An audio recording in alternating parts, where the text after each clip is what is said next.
Hello guys, in this video I will be dyeing this wig, but first I'm gonna be bleaching the hair to lift the color. So I'm gonna move on to mixing my 40 volume developer with my quick blue powder. Okay, so as I start mixing the quick blue with the developer, you will see, as in my previous videos, I will not make it too thick because I'm not bleaching my knots. But for the just to bleach the hair, I don't want it to be too liquefied either. That way it won't make a mess. So I'm gonna make it just with a little thickness to it, but not too thick.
Okay, so now I'm just gonna add a little bit more of the developer. I'm gonna mix that out, and then we're gonna move on to adding our bleach to the hair.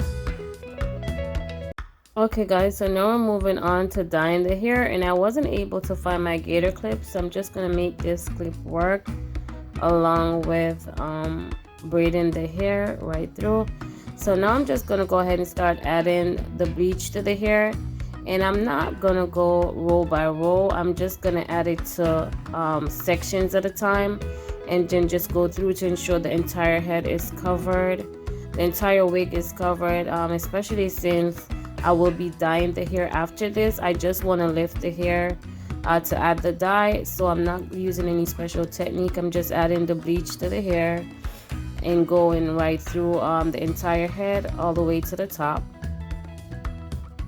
So the most important thing for me is to ensure that the hair is fully covered with the bleach from the root to the end, to ensure that everything processed evenly for me to add my dye at the end.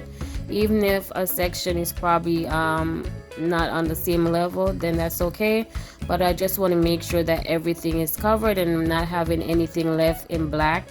You want to make sure that everything is covered with the bleach.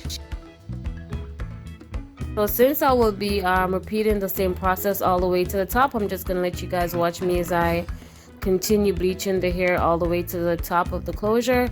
Once I get to the closure, you will see that I will go a little bit more as far as ensuring that I part the closure in small sections to ensure that the bleach is covered from the root, especially my knots. I don't want to leave my knots black. Ensure that my knots are bleached evenly from the root as well, again, to the end of the hair.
Now we're moving on to the closure. I'm just going to use the bleach to cover the top of the closure.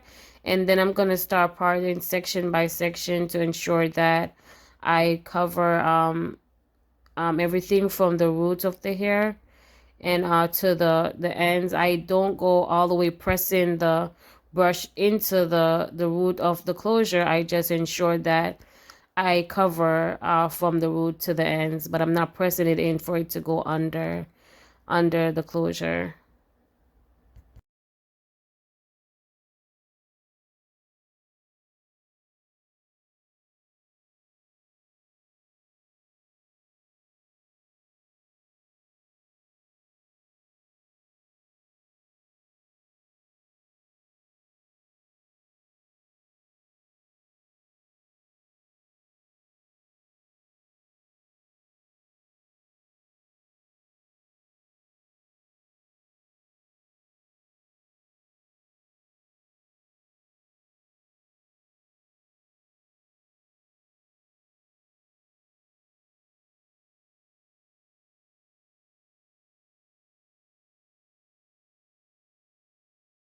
So now that I'm finished bleaching the entire wig, I'm just gonna go over with the extra bleach that I have to apply that to the hair and just go through again to ensure everything is covered properly.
As you guys can see, the hair is already lifting, so I'm just gonna give it a few minutes. I'm just gonna apply the extra dye that I have onto the hair, and then I'm gonna give it a few minutes, and then we're gonna shampoo and condition.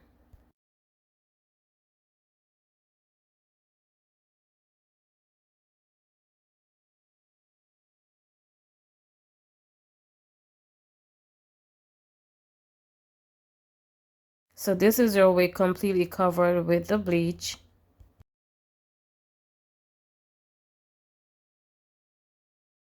Okay guys, so this is our look after lifting the hair, and I did go back and lift it a second time using a 30 volume developer, and I did not allow the bleach to sit on the hair for long. So now we're going to move on to dyeing the hair. Okay guys, so now that we've lifted the hair, I'm just going to mix the color, and I will be using the Wella color charm in 6R, and I will be using 7R slash 810. And so how I'm going to mix it is, it should be one. So basically, it's 1 part of the color to 2 parts of developer. So since it's 2 ounces in each tube of the color, I'll be adding 4 ounces of developer per 1 tube. Okay, so that's going to be a total of 8 ounces of developer to the both tubes. So I'm going to take this one out. And what I think I'm going to do, I think I'm going to just cut it from here and squeeze it from here instead of the tube. That way I won't have to be rolling it to get it out. I could just squeeze it all the way out easily. And also I will be using this bottle to measure my developer, to pour it. So I'm just going to cut here off. And I will be doing this on outside, so I'm just going to mix it here and take it. So it comes out way easier.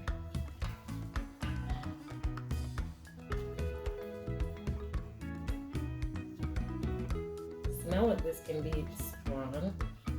So make sure if you're using these colors, you're somewhere that's properly ventilated or you're outside.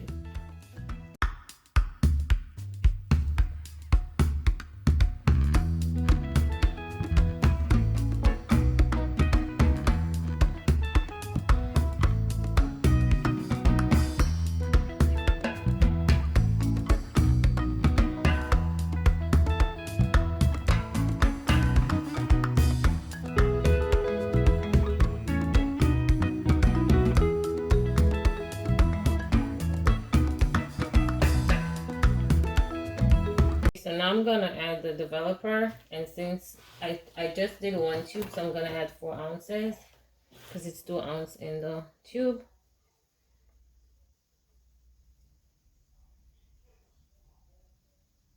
Okay, so now it's right at 4. So I'm just gonna pour that in and mix it.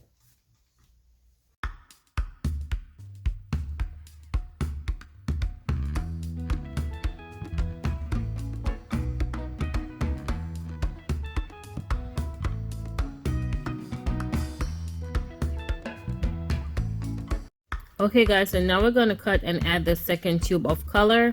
And I forgot to mention that the first tube that I added, that was the 6R. So now I'm doing the 7R/810.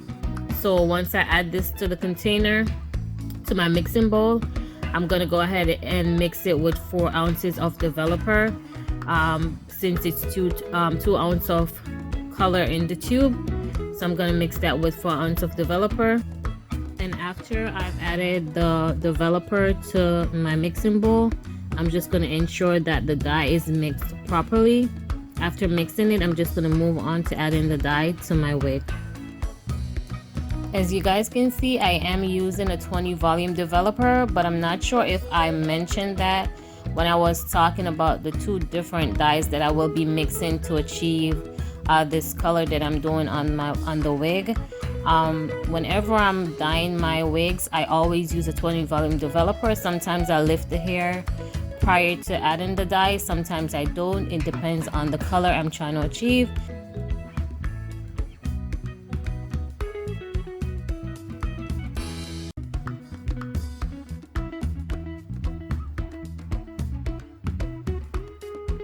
Okay, so now that we have our dye all mixed in properly, now we're going to move on to adding our dye to the hair. Okay guys, so now I have the wig pinned up. I'm ready to add the dye to the hair, and I'm going to go section by section adding the dye, ensuring that I cover each row from the roots to the end of each row. And I always take my time when I'm adding my dye because I want to ensure that everything is covered. I don't want to rinse my hair and see any part of the hair that's not fully covered or dyed. So I also ensure that I cover my stand, as you can see, with the bag, and I also cover the floor as well, just to ensure that I'm not getting dye on my stand or the floor. I easily just take the bag off once I'm finished. So you guys are just going to see me going through each row, adding the dye to the hair. So I'm going to allow you guys to just watch me just go through each section until I get to the top of the wig. You're going to see me going section by section to add the dye to ensure that the roots are properly dyed as well. And for the processing time for this dye, it says 30 minutes and up to 45 minutes if additional depth or for great hair coverage. For this wig, I gave it the full 45 minutes. Okay, so I'm just gonna keep going through each section and adding the dye to the hair. Also, at the end of the video, I'll be showing you guys the girl's knot that I used to add to the inside of the closure to protect my closure from being messed up with the dye. I just add the girl's knot to the inside of the closure, and then I just used one of those flat plastic knife to spread it like you're spreading butter and bread. I just use that to spread it on the closure, and then I leave it to air dry. You can also use a blow dryer if you're in a rush to dye your hair. So I will show you the girl's knot, and then for my next video that I will be dyeing another wig, I will show you guys how I add that to the closure. Okay, so when I'm adding the dye to the hair, I usually take my time. I try to ensure that I'm getting the dye on the hair evenly from roots to the ends, and I use the brush to, while I'm adding the dye, to just brush it into the hair, as well as my hands. Sometimes I use that to just rub it into the hair and ensure that it's fully saturated with the dye. And I also use my hands, as well, as you guys can see right there. I'm rubbing it in with my hands and with the brush as well.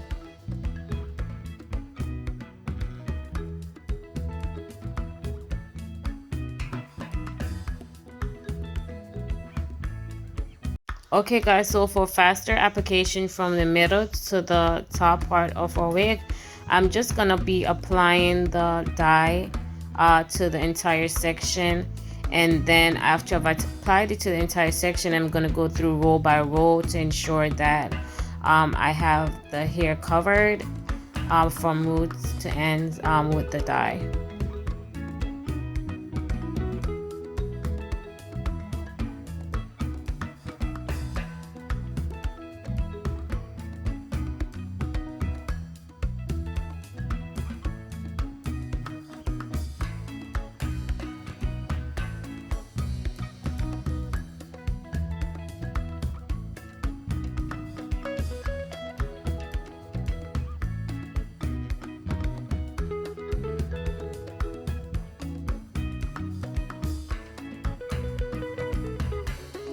So now that we've covered the midsection of the hair with the dye, I'm just going to start going through row by row to ensure that each row is covered from the roots to the ends.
Okay, so now we're just finishing up with adding the dye to the middle of the mid part of our wig.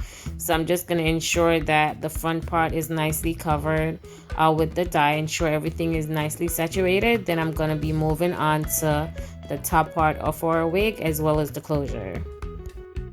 Okay guys, so now that I'm finished with adding the dye to one half of our wig, I will moving on to finishing up dyeing the hair. And I'm just going to be adding the dye on the entire section to speed up the process. Then I'm just going to go through row by row to ensure that the hair is covered from the root to the ends.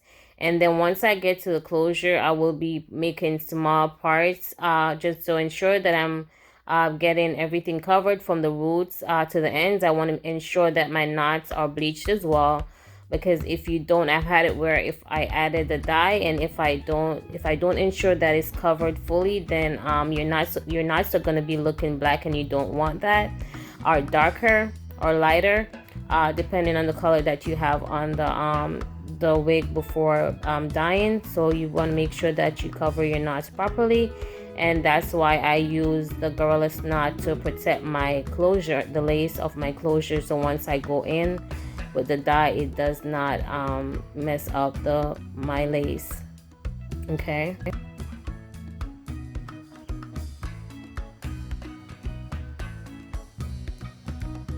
Okay, so since I'll be just doing the same thing over and over, as you guys can see, it's the same, it's repetitive, just adding the dye to the hair, ensuring that everything is covered. I'm just gonna let you guys go ahead and watch me all the way to the end.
So now that I'm finished with adding the dye to the hair, the extra dye that I have left in my bowl, I'm just gonna add it to the hair. Go through once more just to ensure everything is covered nicely. And usually I go through the entire, just going through parting row by row to ensure everything is covered, to ensure that I didn't miss anything. Once I've used the extra dye that I have and add that to the hair, then I'm just gonna leave it to process. And as I stated, I'm giving the wig the full 45 minutes to process, and then I will be washing with the color shampoo and conditioner.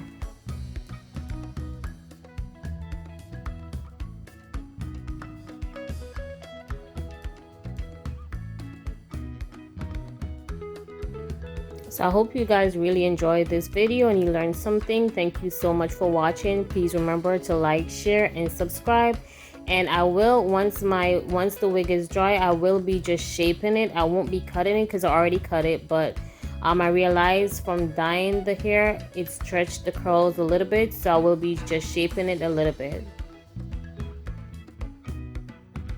Okay guys, so this is the garlic knot that I use to add to the lace of the closure to protect my closure when I'm dyeing the hair. And I added this garlic knot to all of the closure from the end to all the way under where I have the hair, and I just used the knife to smooth that out. Okay, so now we have our hair. After washing, this is what our hair looks like. And then I will be moving on to just shaping the hair.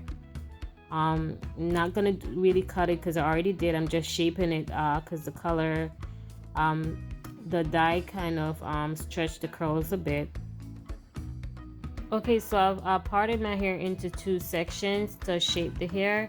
First, I'm shaping the bottom half of the hair, and then I'm gonna move on to the top half, and I'm just gonna line the top half with the bottom half and shape that to ensure that they're all on the same length, just to achieve the shape that I had prior to dyeing the hair.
Okay guys, so I forgot to show you that this is the after color sealer from Iron that I use, and I purchased this from Sally's, and I added this to the hair after shampooing. And I'm moving on to using my John Frieda Frizz Ease Nourishing Oil Elixir, and I just purchased this one from Burlington Coat Factory, and I love using it. It really does help with the frizz a lot, and I paid $3.99 for it.